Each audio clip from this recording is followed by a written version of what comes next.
Kicau Mania, selamat ketemu lagi di kandang Litra MBF. Kali ini saya kita sharing tentang pembahasan perawatan trotol murai batu.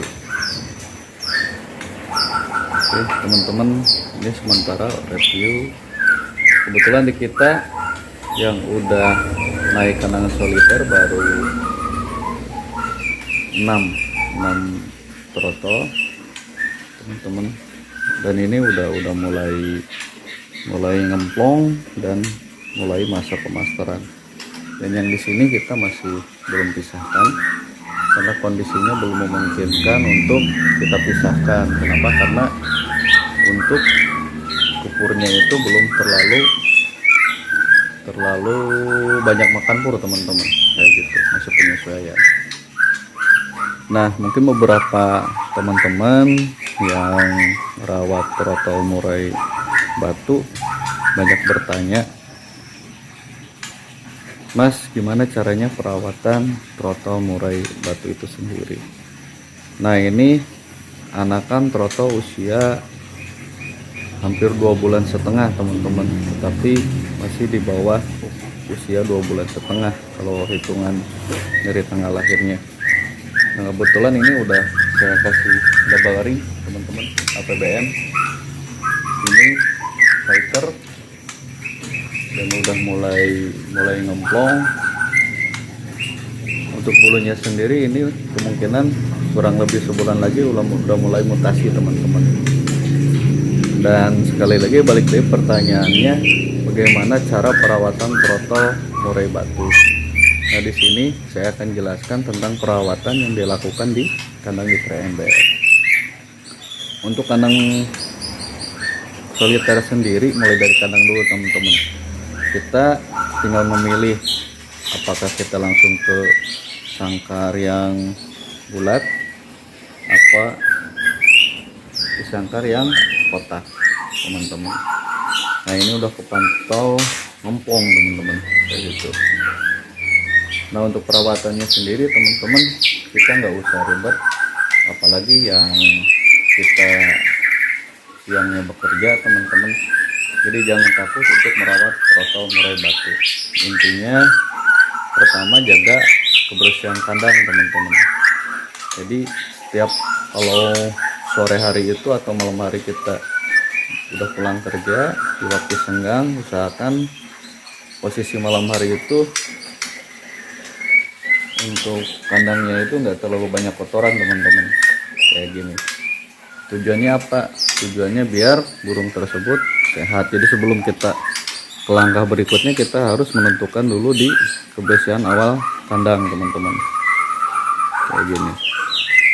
Nah, untuk perawatan hariannya, pertama dari segi pur. Nah, untuk pur sendiri udah saya bahas di channel sebelumnya. Kita menggunakan pur yang tidak terlalu tinggi di protein, dan penjelasan lengkapnya di channel sebelumnya teman-teman ya. Walaupun balik lagi ke kebiasaan teman-teman pur apa yang digunakan, tetapi alangkah baiknya menggunakan pur itu pur yang kadar proteinnya kisaran di bawah 20%. Jadi kebanyakan produk itu di 18% teman-teman. Nah, bagaimana Bang, pertanyaan yang keduanya untuk pemberian IF-nya. Nah, untuk pemberian IF sendiri teman-teman, kalau di kandang saya sendiri ini kita belum melakukan setting teman-teman. Jadi kita jor untuk jangkriknya sendiri. Dan ingat, untuk pemberian jangkrik itu jangan dikasihkan langsung pakai tangan teman-teman. Kenapa? Karena akibatnya trotol murai batu sendiri akan terlalu jinak dan melowo teman-teman, kayak gitu. Jadi kita tinggal masukkan ke ini teman-teman, nah, ke kolaknya, biarkan dia yang masuk sendiri kayak gini. Nah, ini juga untuk melatih di fighter burung teman-teman, kayak gitu. Nah, untuk pakan jangkrik IF-nya itu kita juga udah dibahas di channel sebelumnya. Kita jangkriknya itu dikasih pakan dicampur sama kalsium. kalsium ya teman-teman, atau ada yang bisa juga pakai kalk teman-teman, kalk. Jadi biasanya kalsium atau kalk itu dicampurkan ke pakan jangkrik, lalu kita kasihkan ke jangkrik, dan kita besoknya hari baru dikasihkan ke anakan murai kayak gini teman-teman. Nah tujuannya apa teman-teman? Untuk pemberian dari kalk atau kalsium itu sendiri tujuannya udah jelas teman-teman ya, untuk memperkuat tulang teman-teman. Jadi kalau kita kedepannya anakan murai batu ini udah prospek dan kedepannya akan kita pakai untuk ke lapangan, jadi posisi tubuhnya itu benar-benar kekar teman-teman. Jadi enggak terlalu gendut, terus posisi tulangnya juga kelihatan bukan nggak besar, nggak kuat teman-teman, terutama di topangan kakinya kayak gini teman-teman. Nah, kayak gini. Nah untuk pemberian kalk juga kita bisa berikan dengan cara kita ngasihkan IF berupa kroto. Kita campurkan kalknya ke kroto lalu diberikan ke kroto murai batu. Tapi untuk pemberian kroto jangan terlalu sering teman-teman. Kalau bisa ya seminggu sekali lah, jangan terlalu banyak. Nah yang ketiga untuk penjemuran. Untuk penjemurannya sendiri, kalau bisa anakan troto seperti ini, karena ini udah sebentar lagi untuk mutasi teman-teman. Jadi jangan dilakukan penjemuran yang terlalu lama. Jadi cukup untuk mengangin-anginkan si anakan troto murai batu sendiri. Kenapa? Karena ada juga dari teman-teman kicau mania yang mengeluhkan, Bang, kenapa troto murai batu saya sudah hampir setahun nggak mau mabung.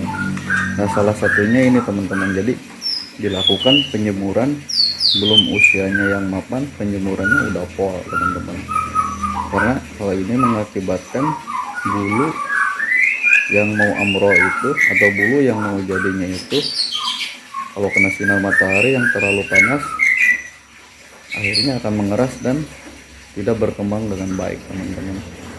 Dan efek jeleknya apa? Efek jeleknya itu kalau kita mempunyai indukan ekor panjang, kemungkinan ekornya itu nggak bakal tumbuh teman-teman. Dalam arti nggak tumbuh, nggak bakal maksimal kalau kita ngejar dari silangan indukannya teman-teman kayak gitu. Walaupun secara genetika kalau kita rencana untuk dibreedingkan lagi nggak ada masalah teman-teman, tapi secara visual kita kurang enak melihatnya teman-teman kayak gitu. Nah untuk pemandiannya sendiri kita lakukan jangan terlalu sering juga teman-teman. Kalau bisa anakan troto murai batu ini kita mandikan sesuai maunya dia. Nah, cara memandikannya bisa pakai kolak yang besar di dalam, atau kita coba belajar mandi di keramba teman-teman. Walaupun ada beberapa yang berasumsi bahwa murai batu itu harus mandi di keramba, itu balik lagi ke kepercayaan kita teman-teman.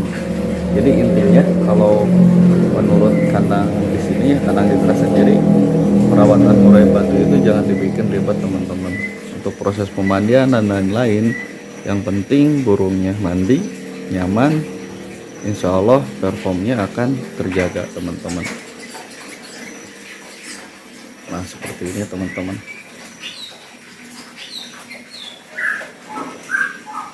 Nah untuk perawatan mutasi mabung ntar kita akan bahas di channel berikutnya teman-teman.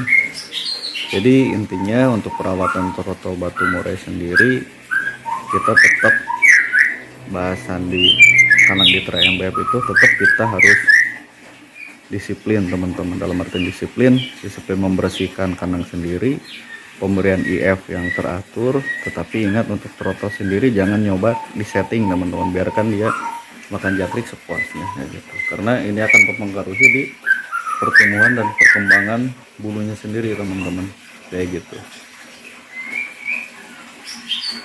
Oke gitu teman-teman untuk pembahasan kali ini, mudah-mudahan bermanfaat.